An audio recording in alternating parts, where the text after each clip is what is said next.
네, 지난 한 해는 케이크 콘텐츠가 세계를 휩쓸었던 한 해다 이렇게 볼 수 있습니다. 올해에도 라인업들이 짱짱하게 준비가 돼 있다고 하는데 대표적인 OTT죠. 넷플릭스에 공개될 케이크 콘텐츠들 어떻게 준비가 돼 있는지 김영대 평론가가 알려주십니다. 안녕하세요. 그 스튜디오가 화사합니다. 아주. 화사하죠. 네. 제가 2명입니다. 진짜. 메타버스예요. 또 하나의 나. 뭐 에스파 양쪽 뺨을 칠 수 있는 그런 세계관으로 저희가 웅장하게 준비해봤는데 OTT에서 준비되고 있는 K 콘텐츠의 세계관 올해 어떻습니까?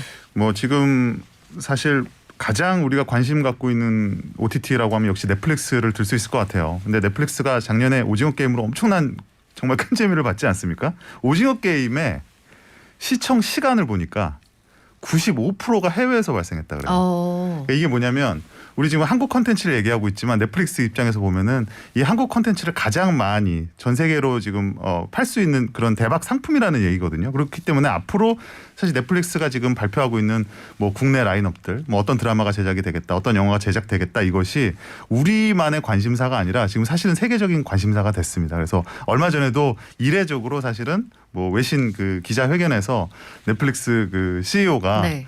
오징어 게임 2 제작 소식을 먼저 알리기도 했었죠, 사실은. 올해 25편 이상의 한국 오리지널 콘텐츠 요 공개한다면서요? 이게 작년에 비해서 10편 이상 지금 늘어난 상황이에요. 그리고 뭐 당연하다고 볼 수 있는데 지금 넷플릭스 입장에서는 뭐 다시 말씀드린다면 한국 콘텐츠가 그들의 산업의 그 실적에 이바지하고 있는 부분이 크기 때문에 지금 아주 공격적으로 투자를 하고 있죠. 그래서 지금 팬데믹 시절 이후로 계산을 하면은 지금 거의 6배 이상이 증가한, 그러니까 시청 시간이요. 증가한 상황이 되겠고 지금까지 뭐 총 알려지기로는 1조 원 이상을 투자를 했다고 하는데 그게 아마 지금 가장 뭐 대폭 증가해서 나타나는 것이 올해가 아닐까 지금 짐작을 해봅니다. 어떤 콘텐츠들이 있는지 라인업부터 한번 볼까요? 지금 나오는 라인업의 공통점을 보면은 그 기본적으로 웹툰에 기반을 한 것들이 많아요. 그래서 아마 뭐 네이버 웹툰이라든지 이런 웹툰에 익숙하신 분들은 이 컨텐츠에 대해서 어느 정도 소식을 들었거나 혹은 익숙한 이름이 될 것 같습니다. 지금 우리 학교는이라는 작품이 있어요. 요즘 무서운 거죠. 네, 무서운. 네. 이상하게 학교가 나오면 우리는 좀 무서워요, 그죠? 그러게요. 네.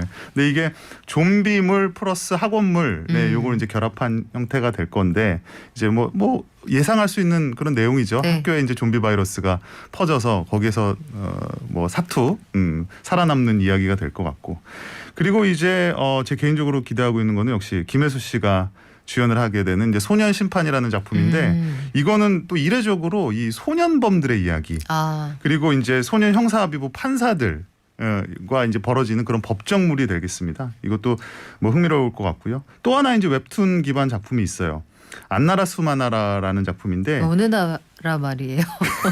이게 그 마술사 이야기예요. 근데 수리수리 마술이 뭐 이런 거네요. 네, 뭐 그런 겁니다. 네. 예, 근데 이것도 웹툰 원작이죠. 예, 그래서 지금 현재 이 하나의 어떻게 보면 사이클이 만들어지고 있다고 볼 수 있을 것 같아요. 그러니까 넷플릭스가 한국에 공격적으로 투자를 하고 조금 더 한국의 친화적인 사실 그게 이제 요새 OTT의 어떤 핵심적인 승부처라고 볼 수 있을 것 같은데 얼마나 로컬 친화적인 한국인의 정서를 이해할 수 있는 작품을 만드느냐 사실은 그러면서 그런 것들이 결국에는 해외 시장에서도 먹힌다는 것이 지금 일정 부분 입증이 됐거든요.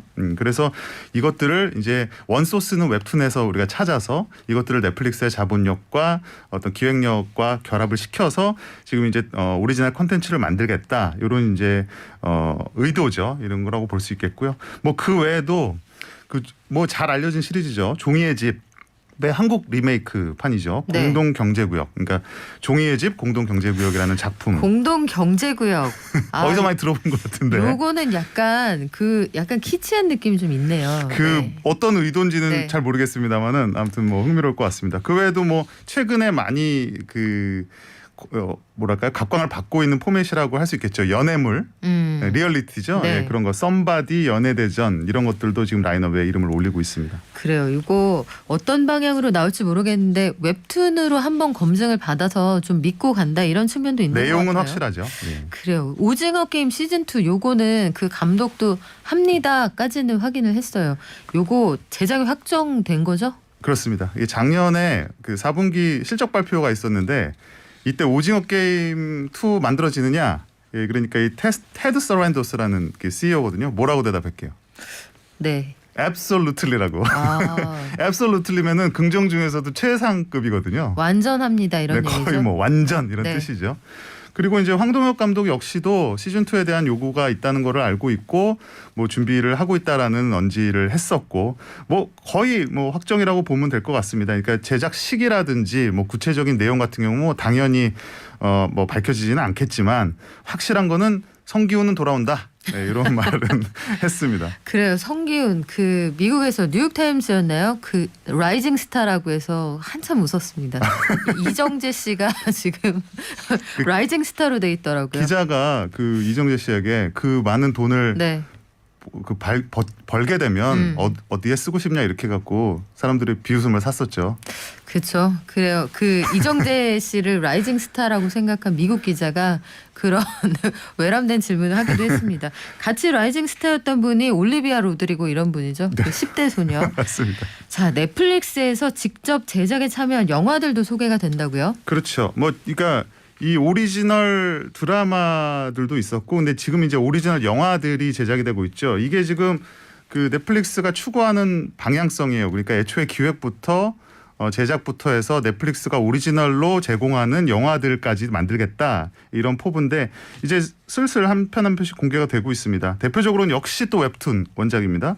겨울 작가의 원작인 모럴 센스 이게 이제 로맨틱 코미디 작품이 될 것 같은데요. 소녀시대 서현 씨가 나오죠. 아 그렇습니다. 네. 예, 그리고 이 작품이 이제 가장 먼저 찾아올 것 같고 그다음에 이제 강수연 씨가 주연하는 SF 영화 정이라는 작품인데 이거 같은 경우는 이미 사실 이 감독, 네, 연상호 감독 작품이라고 해서 화제가 됐었죠. 부산행을 작업을 했었고 또 반도 연출하셨던 연상호 감독의 신작이라는 것 때문에 이미 뭐 제작 단계에서부터 화제를 뿌렸던 작품인데 이 작품도 이제 공개가 될 것 같습니다. 그래서 뭐 그 넷플릭스 같은 경우 앞으로 이 한국의 뭐 웹툰 원작을 통해서 한국 오리지널 콘텐츠를 만들고 이것을 세계 시장에서도 각광을 받을 수 있는 작품으로 만들 수 있다라는 지금 어느 정도의 그림이 이제 서 있는 상태예요. 그렇기 때문에 좀 공격적으로 마케팅을 할 것 같습니다. 근데 남아있는 고민도 있습니다. 지금 뭐 그런 의견 주시는 분들도 계시는데 일단 우리가 그 제주는 고민 없고 재미있는 사육사가 본다. 즉 OTT가 한국에서 재밌는 콘텐츠 싸게 만들어서 수급만 해간다 이런 주장도 있거든요.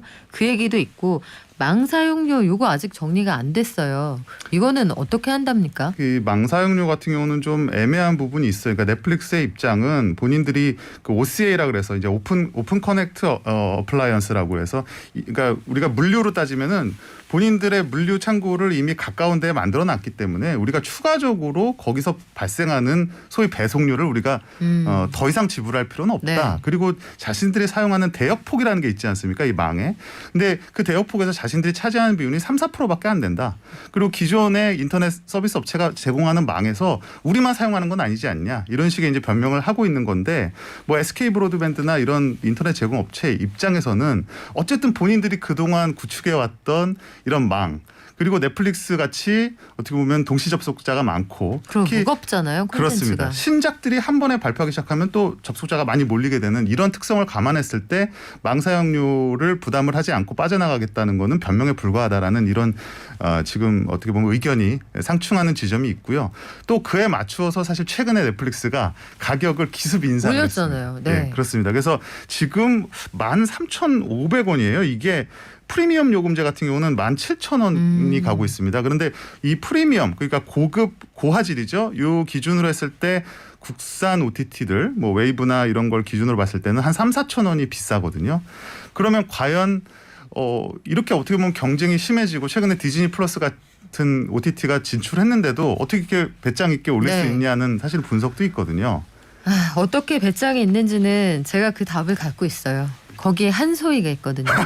한소희의 마이네임을 보기 위해서 저도 지금 굉장히 고민하고 있어요. 이거 끊어야 되나 말아야 되나. 아니 근데 네. 중요한 지적인데 지금 넷플릭스 입장에서는 자신감이 있는 거예요. 오징어 게임도 그랬고 마이네임도 그렇고 콘텐츠의 힘이죠. 결국. 막상 네. 어떻게 보면 경쟁이 이루어지고 나니까 넷플릭스가 경쟁력이 있다라는 것을 본인 스스로 넷플릭스 자체로서는 판단하고 있는 겁니다. 그래요. 뭔가 그 훅이 한번 들어가 줘야 되는데 어떻게 될지 모르겠습니다. 다만 이제 그 의견들이 많아요. 우리가 콘텐츠 납품해서 그들만 좋다라는 주장도 있는데요. 10년 동안 오징어 게임이 이 충무로 바닥에서 천대를 받던 그야말로 이게 찬밥 신세였던 시나리오였거든요. 근데 여기에다가 기회를 준 것 또한 사실이기 때문에 일단 우리가 기회를 주고 그러고 나서 수급만 한다 이런 문제를 제기할 수 있지 않을까 이런 생각도 드네요. 오늘 말씀 여기까지 듣겠습니다. 지금까지 국내 최고의 평론가 김영대 평론가와 함께했습니다. 고맙습니다. 감사합니다.